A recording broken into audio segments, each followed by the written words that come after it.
Hey guys, welcome back to Main Street Living. Now, Cheryl, Danielle, most of us are lucky enough to take our access to water for granted. But with much of the country experiencing record high temperatures and record breaking droughts, I think it's time that we all thought a little harder about our water use. Yeah, it's a really big issue, Quincy. And one big push over the past few years has been to convince homeowners to trade out their lawns for landscaping that requires less water. I've investigated this before, and it's pretty cool. Pam Meisner with San Diego's Water Conservation Garden is an expert in this space, and we're excited to have her here. Welcome to Main Street Living. Well, thanks for having me. I don't know how much of an expert, but I can sure talk about it. Oh, just own it. Own the title. We're going to call you the expert. And many areas of the country are experiencing a severe drought. And, this is not something to laugh about. It's a serious matter. And how much of our water supply goes to irrigate our yards and landscaping? I think people may be surprised by this. You're right. We do take water for granted most of the time. However, in Southern California especially, but now all throughout all of the country, with climate change and lots of different things happening, we are in a real pickle with the use of water and how we can get it. And just to give you a little bit of a ratio of how much water we use about 40% of our water bill goes to outdoor water use, about 40%. And obviously we know using less water outside would make a huge difference, but people still want to have a beautiful yard. So how do you make that happen? And that can happen. I'm here to tell you. And the Water Conservation Garden is the place that demonstrates that. We are a demonstration garden. And most people, when you say drought tolerant, what do they think of? Cactus, rock, dead half the year, right? Gray. I am here to dispel that rumor. There are so many drought tolerant plants and native plants, and there is a difference between both of those, but are drought tolerant plants that are lush and beautiful. People in Southern California, they kind of want that tropical look, right? Well, we certainly don't have the rainfall for that at all. But what we can do is imitate that through certain plants, the right kind of soil, the correct use of mulch, and the right plant choice. And you can have the green and lush and flowering landscapes all year long. What is the difference between native and drought-tolerant plants?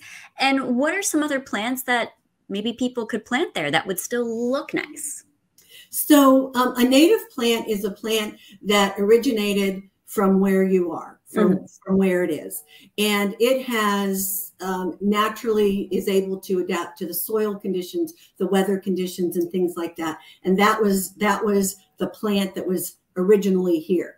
A drought tolerant plant is a plant that we may have brought here, like a palm tree or some other plants here. And because over time, it has been able to adapt to the drier conditions, the less water, the intense heat, and it has learned to adapt to this.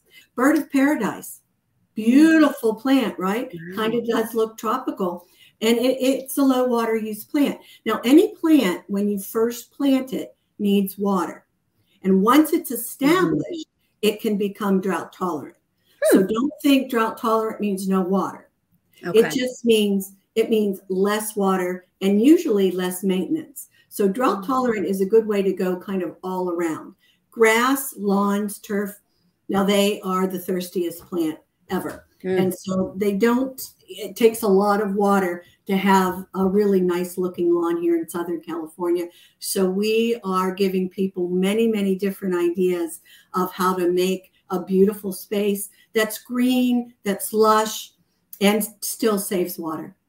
Well, we know that the Water Conservation Garden in San Diego County, where you work, has been helping people save water and have beautiful outdoor spaces for 30 years. What's the garden like, and what are some of the programs that you offer? Sure. The garden is a little over 5 acres. And as I mentioned earlier, it's a demonstration garden, but it's a beautiful place to walk. It's almost like a park. And not only do we offer a lot of education and a lot of little vignettes of different types of plants, different looks, unique ways to water capture, all of those things. But it is a great place for wellness. We do a lot of yoga classes, and post-pandemic, let me just tell you, being outside is more important now than it ever has been. So a lot of times we offer nature therapy here. We offer classes and workshops on irrigation, how to plant on a hillside, toss the turf, which is how to replace your turf. We have cooking classes. We have a chef that comes by. Oh, yeah. It's just a beautiful environment. And we have a very large children's program called Miss Smarty Plants, and that would be me.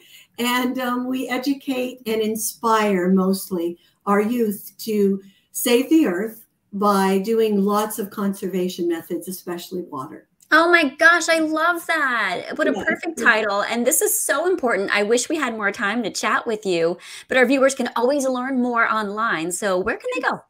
They can go to thegarden.org. And there is just so much stuff. If you are close by, please come and visit. You will not be sorry. And there's a lot of references and resources and things like that on our website to help you out too. And I'm always available. Oh, thank you so much. Of course. Thank you. Thanks for having me. This has been wonderful. Well, let's keep the learning going, learning about obviously conserving water. And next, we are going to help our seniors become a little bit more tech savvy.